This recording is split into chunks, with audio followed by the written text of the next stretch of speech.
Hey everyone, welcome back to Comedy Trap House News. It's your boy Marvin Telp, and we're going to start today's show with the NBA Finals. The NBA Finals are finally underway, and we have just completed Game 1 and Game 2. It is the Denver Nuggets and the Great White Hope, they love this boy, and the Miami Heat and Michael Jordan's illegitimate son. I mean, Jimmy, aka Hemi Butler. And wait, I know you people are going, that's not a rumor. He's not Michael Jordan's illegitimate son. Let's just look at the age of Jimmy Butler. Understand Jimmy has never met his father.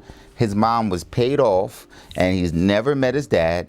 And he's born in Chicago when Mike was out there dropping buckets on him. So all this goes to show is that dads that are active in their kid's life, because Michael Jordan Jr. and the other one just didn't do it. But dads that aren't around are great. I'm joking. I am joking. Black dads matter. So anyway, most analysts have said that this game, this series is a wash.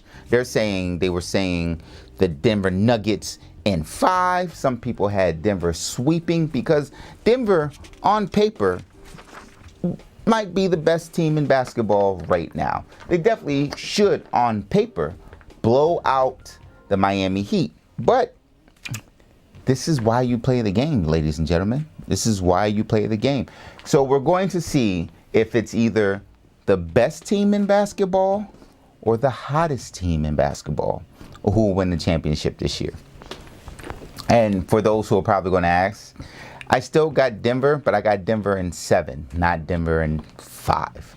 Anyway, Skip Bayless has gone on the record saying he believes Miami would actually win the series. I know, crazy. But what he might have gotten right there, he's definitely gotten wrong with Unc. Unc and FS1, Shannon Sharpe. If you're in the family, you call him Unc. Shannon Sharpe and FS1 have come to an agreement and a contract buyout. So at the end of the NBA Finals this season, Shannon Sharpe and Skip Bayless will no longer be working together. And now people are going, this contention has probably heading back to when Skip Bayless released a tweet about DeMar Hamlin the day he died on the field. And it was a very insensitive tweet. The tweet was, "No doubt the NFL is considering postponing the rest of this game, but how? This late in the season, a game of this magnitude? How could they stop? What are they going to do with it?" And that next show, Shannon Sharpe did not come in. And Shannon then on the next show came in and was like, "Let me say my piece." And while saying this piece, Skip interrupted him because he was saying it was misunderstood and all this other stuff. And that happened. And then shortly after, Skip came up and was like, "Hey, Tom Brady is the best football player in the league." Shannon was like, for a quarterback. And he was like, "No, the best ever." And then proceeded to kind of mock and taunt Shannon, Unc, about his career and how Tom Brady was better than him and how he was legitimately hating on Tom Brady, which was ridiculous. Shannon Sharpe is a Hall of Fame tight end, but that was his position. And so he was one of the best in his position to ever do it. Don't sit here and cross apples with oranges.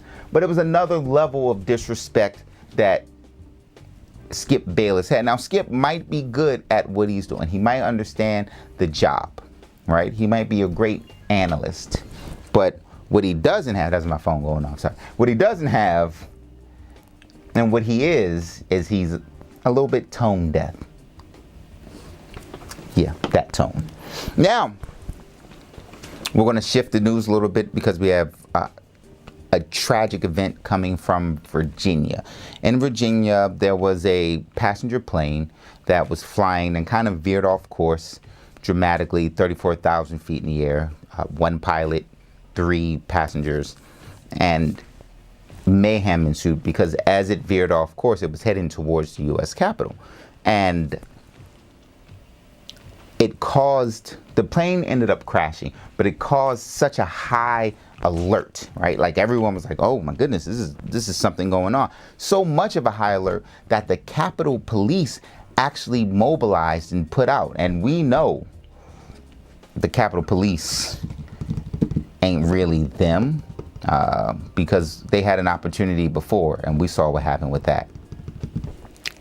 I told you I'm bringing up January 6th every time I can, because we're not going to let those folks think we're not going to talk about it. Okay, we're going to talk about January 6th. We're going to remind you every single time what y'all did.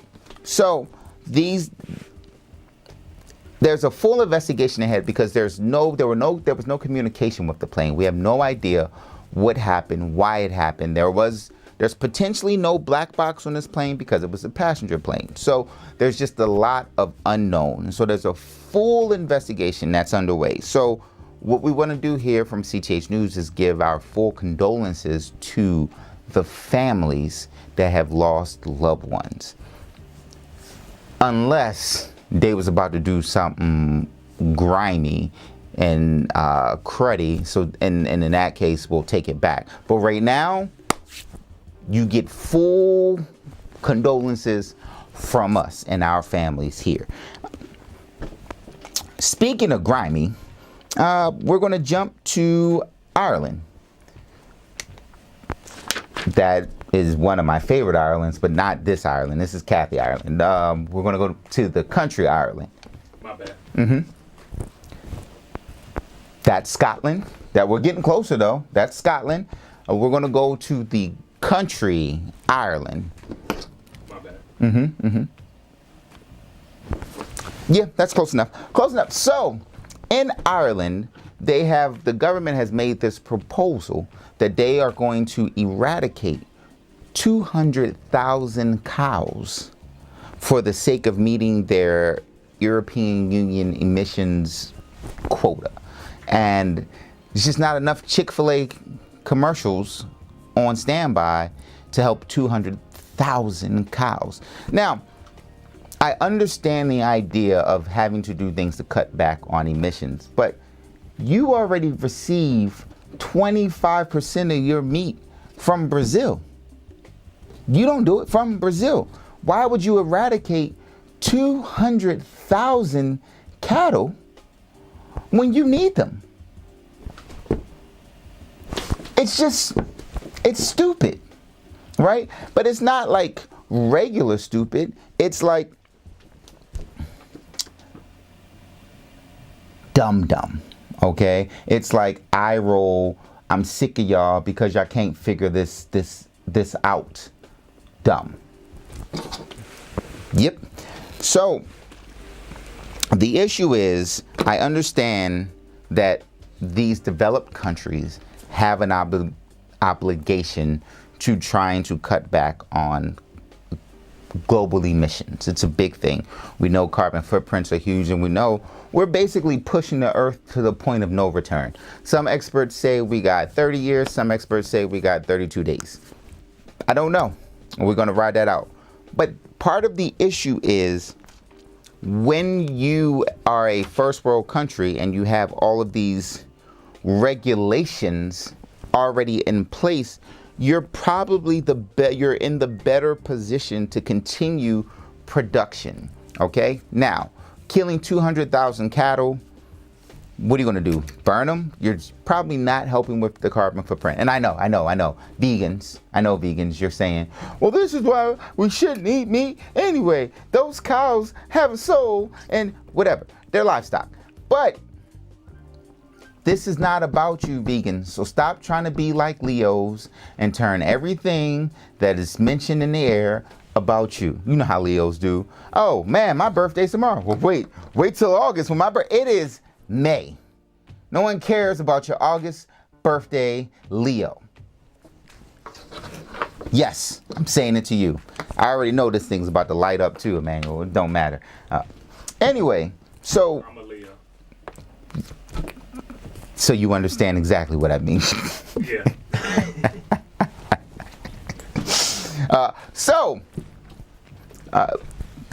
Excuse me. So the problem is when you have these developed countries who have a series of regulations in place, when they stop producing, the demand doesn't go away. So one of the things is when you go, oh, the United States is cutting down on their fracking and they're not digging for oil and they're not producing oil. The world knows 10 times over the most refined oil comes from us.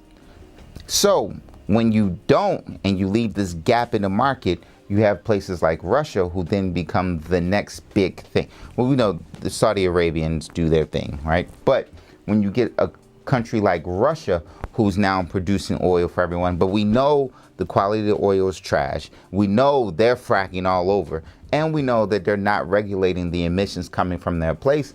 The gap in the market forces someone who's not going to protect the emissions to step into play. So you go Ireland, you have all of these regulations. You're going to eradicate 200,000 cows. That is a lot of steak and ribs. Anyway, Brazil is not known for being this gung-ho regulatory region of making sure their livestock and their people and their civilization is taken care of. So what actually needs to happen is we have to stop being reactive. And I know we're late. We're super late in the realms of being active, proactive, reactive. But we need to be proactive. Right now we have the market and the world is operating as it is, right? So as we look for alternative energy sources, we have to implement them in a way that it affects everyone's daily lives. Meaning, everyone drives a car unless you're in New York and then you don't do anything, or you live in like DC and you live in those weird environments that the train kind of handles life for you. But for everyone else, we have cars, which means we need petroleum, which means until you find a way to provide cars of alternative fuel sources for people in an affordable method, you cannot cut off a product that people need in their daily lives, because the demand doesn't go away. Now they're like, oh, we have electric cars, but they're not affordable yet, right? It's got to be as affordable as the 1998 Camry that you still see at the gas pump, where you go, man, that duct tape and that bumper are fused together, living their best lives, right? Until you get that moment, you cannot cut. And so as we have these super reactive environmental plans, what we're doing is putting holes in the market that are allowing people who don't give a damn about the climate crisis that we're in to step into place. And so maybe those countries, even though their constituents are yelling, they probably just need to hold down the fort just for a little while longer. And that means we always, always remember the Alamo. Everyone died in it, but they held down the fort, and that was important. And that is our time here at Comedy Trap House News. It's your boy Marvin Telp. Now we're going to go to the part where we get to questions, comments, and whatever that's on the board. So we're going to look over there. Again, like, subscribe, super chat, send some bread. It's to help us with our climate issues here at the Trap. What we got? Hey, he's an honorable commentator. It's not a lot of questions. Any questions? Any converse? Well, listen, Big Sis Chris, you know and I know we gonna pillage nations. Okay, that is part of what happens in every major country, and that's just throughout time. I know we go, oh, that's wrong and it's been messed up. It is, but like, you know, Great Zimbabwe didn't become Great Zimbabwe because they peacefully negotiated contracts amongst the other tribes. They ran through them and it was like, we run this now, and it became Great Zimbabwe. It is a human's nature of conquering that causes, you know, if you can't fight back, you can't fight back. The issue is when we pull out of these nations, we leave them screwed. The real problem is when we're talking, and I'm just speaking climate crisis, not like souls. I'm not speaking of like good, bad, or other. I'm just speaking of climate crisis. And having to hold down the fort to protect from jackass countries doing the worst to kind of collect as much money as they can is really the tipping point, or the point of that. Listen, dude, I had Biden falling as one of the news topics, and then I was like, we're better than that. But we're not.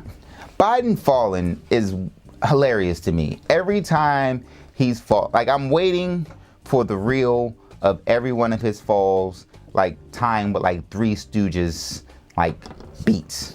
I would do it myself, but my editing's not that good. Like, I want him to hit the stairs like the three.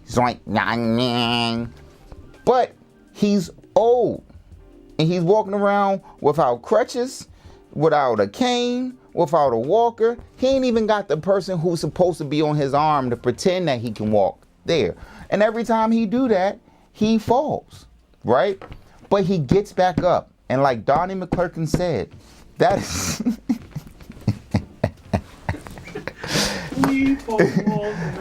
But we get up. And as long as Biden keeps getting up, God bless him. Not saying a thing, vegan. But you want to say something. Now, you see what the vegan did? I'm not saying a thing. Hashtag vegan. I just want you to know I'm here. Yes, vegans, we know. We know you're here. Is that it? Any other questions, concerns, comments before we get out of here? I had a good time today, actually. Smooth as a baby's ass. Smooth as Teddy Pendergrass. Smoke grass getting in your ass. Brooklyn. That is Notorious B.I.G. folk. Anyway, that's our time here at Comedy Trap House. Oh, wait. Let's talk about this from CNN. Thousands are living in RVs on LA Street. Leaders want to shrink the numbers, but the solution is elusive. Just the thoughts. Hold on. All right. Here's the thing I'm going to say about. Here's what I'm going to say about homelessness in Los Angeles, New York, and just across the United States of America. And it's a very unpopular opinion. I don't care because it's the truth. When you have someone that has either a mental health issue or an addiction issue, there has to be some sort of provided place for them to go. Like we used to have, like the cuckoo homes was what we called them, but we had the shepherd prets. We had the places where you could legitimately take them off the street, move them into a facility to try to help them get clean or to try to help them with their mental health. Right now, we don't have any of that because we keep yelling human rights. Now, the problem with this becomes, when are we getting beyond human rights and then just taking care of people? Because allowing someone to succumb to their addiction, live on their addiction, live in these I can tell you this, I can promise you this. No one in their RV ever planned to live in their RV or tent or whatever. This is a consequence of what we've done. Because we've said you can no longer commit an adult because adult needs consent. That adult is not in his right mind, right? Whether mental health, whether not on medication, whether addicted to drugs or alcohol, which tend to be very closely related to the homeless population. And I say this because I used to work with the homeless a lot in New York and then here in LA. And you talk to these people and there are moments where they're clairvoyant, and you can have a conversation and they're perfectly there. And then there are moments where you don't even know the person who's there that you've known for weeks. That means there's something wrong. There's a disconnect. We have to be able to provide aid. And sometimes you have to force aid. It's like dealing with someone who's sick and they're going, I don't want to go to the hospital. At some point, do you let them fester and die, or do you actually force them to the hospital? The more we get to fine-tuning about, oh my God, this is a human right issue and this is a human right issue. Sometimes what might seem as a slight violation of a human right issue because you're forcing them to get help is actually going to benefit the person long term. So while we're sitting here with homeless numbers astronomically larger than we've ever seen before, the people on the street want to be on the street because there are housing, there are homeless shelters, and they're not full. And you know why they're not full? Because the people on the street don't want to go into the homeless shelter to get off of the street to help themselves. So if I'm not going to go to a place that is provided for shelter, why would I get out of the RV on my own? And I know it's unpopular. People have to make their own choices. No, that's not always the case. If you're not in the right mind and be able to do it, you cannot do it. Because here's the thing. If I write a will and then someone goes, oh, you changed the will, and they go, that motherfucker seemed crazy when he changed his will, they will not honor the will. Do you think? I have a question about that, Mark. Yeah. I kind of had a theory that if they make these areas better for homeless people to go to, they can make it illegal to be homeless.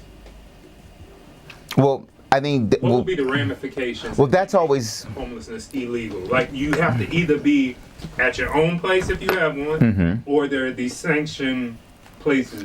Well, so this is where the ethics problems come in, right? Because we never do anything the right way, right? It's never a moderate piece. It's always 100 or 0, right? So no, making homelessness a crime is ridiculous. You're not going to punish someone for having an addiction or mental health issues or whatever. What you have to do is lovingly provide an option. Now, what that means is if your family is saying you need to spend X amount of time in this facility, maybe that's what it is. Hey, you got to go spend 6 months in this facility to get clean. Or we got to get you the medication that you want. And sometimes removing... I have an auntie who has been addicted to drugs my entire life, right? So my uncle, rest his soul, addicted to drugs their entire life. So I've watched them get clean, right? And then they get clean, and what happens is they get clean away from their environment. And then they come back to their environment, and their friends or whatever are the reasons they end up back in that same position. And then for years, you deal with an addict who refuses to accept the fact that they're an addict. You can see the things that are happening to that addict.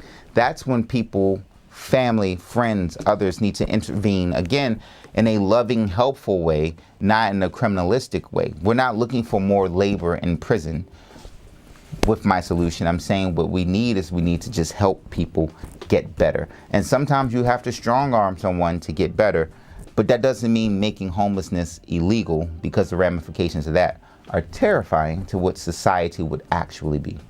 Is that...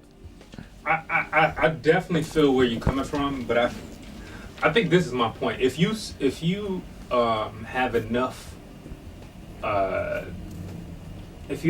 available to help these people, like if we put a place, let's say a mile outside the city or something, there's I don't want to. They usually call those slum towns, but let's just. Just one of those. Yeah. Let's just say they built something that has mental health help. It has a police kind of like system. Yeah. They have to work there too when they come there and everything else. I'm just saying, if you have everything to help them out across America, outside of major cities, these places where they can build themselves up, make money, and eventually go back into the world. Yeah. Why wouldn't it be illegal to be laid out on the streets or be set like taking a shit out on the road in front of traffic? I think you know what I'm saying? Like, yeah, I still. I'm not saying just handcuff them, take them to jail. Yeah. But I'm saying you got a choice. You either pay these fines, maybe, like you get ticketed for, like, you can't just be out on the streets. No, well, I think the issue though is the same thing. The second it becomes illegal, you get into, like, we're still talking about a health issue, right? So like I cannot make having AIDS illegal, right? Right. So whether or not, if you have AIDS, that treatment will make the difference in whether or not you have a long life or not, right? So sometimes you'll have someone in the family go, I want to force this person, or I'm calling the ambulance for you to go to the hospital because you look dehydrated and yada, yada, yada. And so that person gets into the hospital and they start to get help. I think sending people away to get help is the thing. I think once you outlaw it, then you just walk into very dangerous territories. I think you have a facility, and I think that's amazing, where they can go get mental health, they can get treatment, they can get education, they can work. They can even work in the facility. Then all of a sudden you have people who care not only about themselves, but then they have like-minded people to surround themselves with. I don't think you wipe out homelessness, right? I don't think it's a way, I don't think you can eradicate it. But I think you can do things to support people. And remember that we're dealing with people, not, it's an inconvenience, but they're still humans. We're not messing with Brazilian cows. Yes. Camping is illegal in some places. I'm just saying overall homelessness cannot be banned or illegal, because then we get into a big problem. Who's paying for this? Listen, Big Sis Chris, the amount of things that we pay for as taxpayers, if you actually look at what we do, is ridiculous, and we see no dividends on it. So, or no, you know what I'm saying? We don't see, what's the word? A return? Yes, thank you. We don't see a return on where our money goes already. So, if you set up these programs, like you look at government spending and budgeting and all this, and say we want to cut this and we want to cut this and we want to do this. I spoke about this before. If you look at what we spend on military budgeting alone, right? $767 trillion last year. I want to say that's right. 767 trillion or billion. Either way, you take 1% of that, you can cover these facilities across the country. 1% of that. You take 2% of that, you can cover these facilities coast to coast in every major city. You can put up a couple of them. It's like we always get into these conversations about money. Where's the money? Where's the money? Where's the money? The reason why the U.S. is in the deficit that it's in is because of our military spending, not the spending we spend at home. And it's clear cut. Like, people will yell Social Security and homelessness. Those aren't the problems. The problems is the military spending. And we will argue we spend clearly more than any other, like we're talking 10s, 15s, 20 times what the other major countries in this world are spending on military weaponry and whatever, because we have to stay ahead, because that's where the power lies. We can trim 2 to 5% of that. They wouldn't miss a beat, because here's the thing. If you actually go into the books of what the military spending looks like, there's a lot of lost money. There's a lot of, oh, we don't know where this is. They fail audits time and time again. So you take that 2 to 5% that they lose, turn it into an actual program designed and organized and ran, it's fine. That's where the money comes from. Yes, Reaganomics. I think there was something else before. Yeah, none of that's, like I said, 2 to 5% of 767 billion or trillion. I don't know why my brain's blanking right now. I don't care. Either way, you can make that and it'll be fine. Was that it? Was that everyone? Oh yeah. Military budget by country. Where are we at? So the Department of Defense had 2.01 trillion distributed amongst its 6 subcomponents. $2.1 trillion. Trillion. Yeah. So that's 767 billion on top of the fact that they just continue to spend. The money's there. The money's always been there. They just, when you get to talking about what the Republicans want, they want to cut back on spending for humanity. That's it. They want to increase the military budget, so they're quick to yell, oh, the Dems are wasting money. No. The Democrats are trying to put money back into humane programs. The Republicans want to put money into our military and our police because that's law and order. Now, they're both fucking dickheads. Excuse my language. I don't like the Republicans' talk points. I don't like the Democrats' talk points. But right now, if I gotta err on one side, I'm going to err on the side of humanity versus the side of, oh, we got another nuclear warhead that eventually we're going to have to deal with in proliferation. Yes, the Space Force is still alive and well. Yeah, the Space Force is a big thing now. So more military spending for the Space Force. My point exactly.